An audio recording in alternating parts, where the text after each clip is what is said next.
Never in the modern history of the Saudi kingdom has its leader been so candid. MBS was candid that he wants to make peace with Israel, believes it can really happen, and that he's negotiating the deal through the Biden administration to get full American buy-in and to create a true and lasting U.S.-Saudi alliance. MBS was candid about the Iranian nuclear threat and the risks if the world lets Tehran build the bomb. Good evening and welcome to the Rosenberg Report. Our question tonight is this. Despite the fact that so many journalists and foreign policy experts openly say that it's never going to happen, or at least won't happen anytime soon, is it possible that a Saudi-Israeli peace deal could actually happen soon? Possibly in the next few months? Events are suddenly moving so quickly that even President Biden had to joke about it the other day. Take a look. You know, I suffer from oxymoron, Irish optimism. And I think that you look at, if you and I 10 years ago were talking about normalization with Saudi Arabia, and I think we'd look at each other like, who's been drinking what? But we're good Irish whiskey. Good Irish whiskey. That's the reason why I've never had a drink. Well, we're going to look at this story from several angles tonight, but we need to start with the Saudis. For the first time since 2019, the Crown Prince gave an exclusive interview to an American TV network. Last time, it was with 60 Minutes. This time, it was with Bret Baier of Fox News. And what made it exceptionally rare was that the interview took place in English. I can tell you, after spending more than 4 hours with him in two separate meetings, one in Riyadh and the other in Jeddah, MBS speaks excellent English. However, in every Western TV interview that I've ever seen him in the past, he's only spoken in Arabic. But this time, MBS clearly wanted to speak directly to the American people, and there were, I believe, 4 points that he wanted to make. First, and most importantly, in remarks that made headlines the world over, the Crown Prince made it clear he really does want peace with Israel. This isn't some fantasy that Netanyahu's cooking up. It's real. What would it take for you to agree to normalize relations with Israel? Well, there is approach from President Biden administration to get to that point. For us, the Palestinian issue is very important. We need to solve that part, and we have a good negotiations continue till now. We gotta see where it will go. We hope that it will reach a place that it will ease the life of the Palestinians and get Israel back as a player in Middle East. There were reports that you had suspended talks. No, that's not true. Not true. So you think, if you were to characterize it, are you close? Every day we get closer. It seems it's for the first time real one, serious. We're gonna see how it goes. Can you make a deal with Israeli Prime Minister Benjamin Netanyahu? Is that somebody you can deal with? Well, in Saudi Arabia policy, we don't interfere of who's running each country, who's there. We work with him. Now we don't have a relation with Israel, but if Biden administration succeeded to make, I believe, the biggest historical deal since the end of the Cold War, then we're going to start a relationship, and that relationship gonna be continuous regardless of who's running Israel. The second point MBS wanted to drive home is that the world must stop Iran from building nuclear weapons, or Saudi Arabia will have to build them too. Are you concerned, though, Iran gets a nuclear weapon, about them getting a nuclear weapon? Well, we are concerned of any country getting a nuclear weapon. That's a bad move, and you don't need to get a nuclear weapon because you cannot use it. Even if Iran gets a nuclear weapon, any country use a nuclear weapon, that means they are having a war with the rest of the world. The world cannot see another Hiroshima.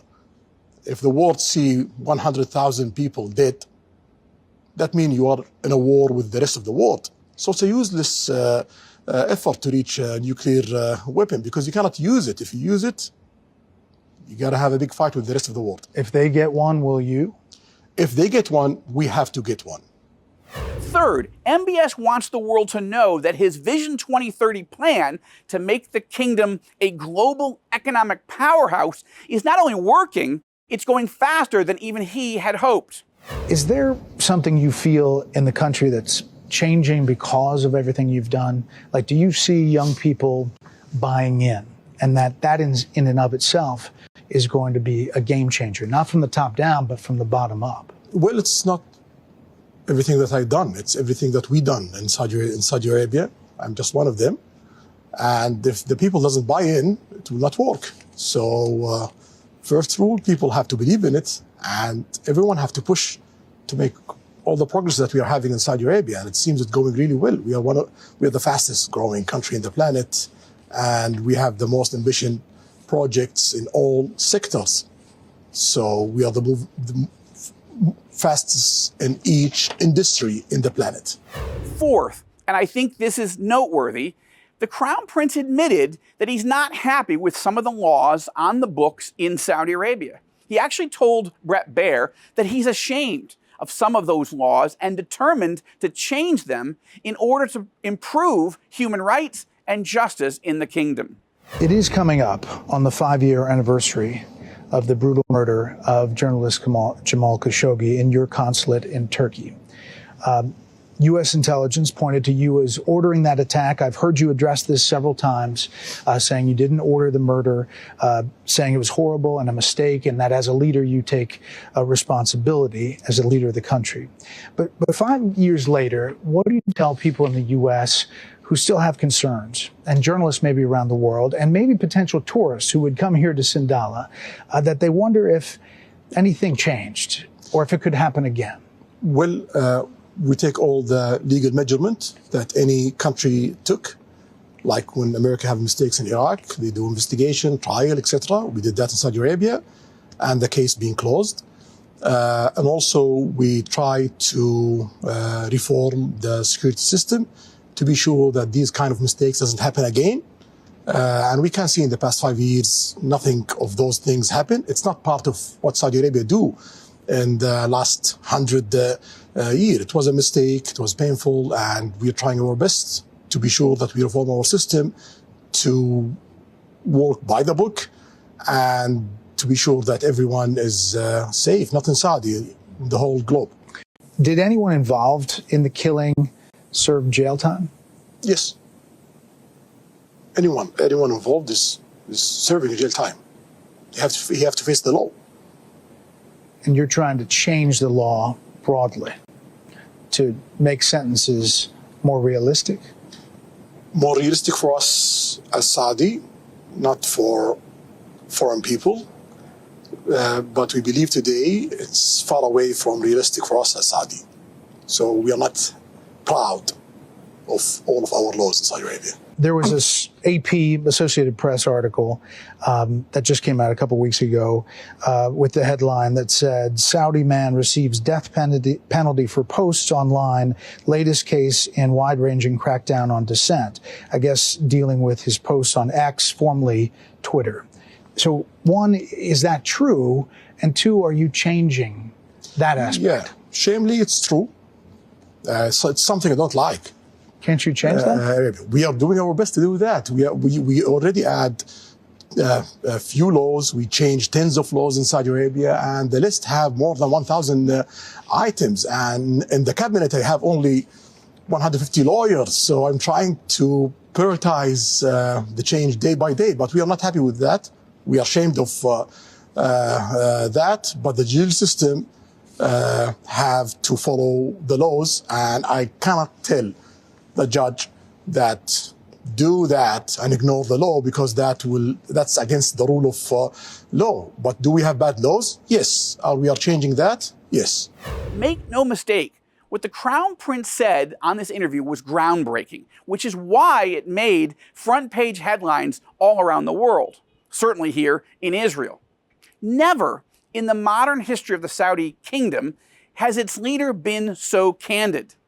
MBS was candid that he wants to make peace with Israel, believes it can really happen, and that he's negotiating the deal through the Biden administration to get full American buy-in and to create a true and lasting U.S.-Saudi alliance.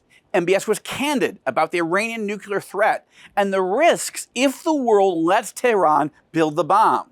He was candid, too, about the kingdom's shortcomings when it comes to human rights and his determination to keep pressing forward with major legal reforms. In 2018, I began writing a political thriller called The Jerusalem Assassin. It's about a Saudi leader who's ready to make an historic peace deal with the Israelis, so long as the American president helps broker the deal. Now, the novel released in March of 2020, and it probably seemed like a crazy scenario at the time. After all, the Abraham Accords wouldn't be announced, much less signed, for another 5 months, and no one in their right mind was talking about a Saudi-Israeli peace deal. But having sat with Israeli and Saudi leaders at the highest levels, I knew that my premise wasn't far-fetched at all. And now we're seeing it come to pass. But just as in my novel, there are major hurdles to overcome in real life. One Middle East analyst called the complexity of the current negotiations the diplomatic equivalent of a Rubik's Cube. It's an apt description. After all, the Saudis want a full-on NATO-like treaty with the United States. Why? Because MBS wants to know that if he chooses peace with Israel and Iran chooses to attack his kingdom, that he won't be alone, that Washington won't cut him loose, but will be there to defend him and to fend off Tehran. MBS also wants to buy much more advanced American military equipment to protect the kingdom from Iran. He wants the United States to help him build a peaceful, safe, civilian nuclear power industry inside the kingdom, including the ability and right to enrich uranium, to prepare for the day when Saudi oil runs dry. And MBS wants to work with Israel to improve the lives of the Palestinians and not foreclose the possibility of a two-state solution. Now, that's a lot to ask for, and it raises two questions. First, will Netanyahu and his coalition agree to all that? And second, will President Biden agree? The Rosenberg Report will examine these issues more closely in the weeks ahead, but I have to tell you that I am optimistic. Cautiously optimistic, but I am optimistic that this Rubik's Cube can be resolved. Yes, it will take tough negotiations. Yes, it will take compromises. No one's going to get everything that they want. But look, I'm optimistic. Why? Because I believe that all three leaders, U.S., Saudi, and Israeli, actually want this deal. They want it to happen, and they want it to happen fast. High-ranking sources close to each of these leaders have told me in recent days that they want a deal wrapped up soon, in the next 4 to 6 months, so that it doesn't become a football in the American presidential campaign.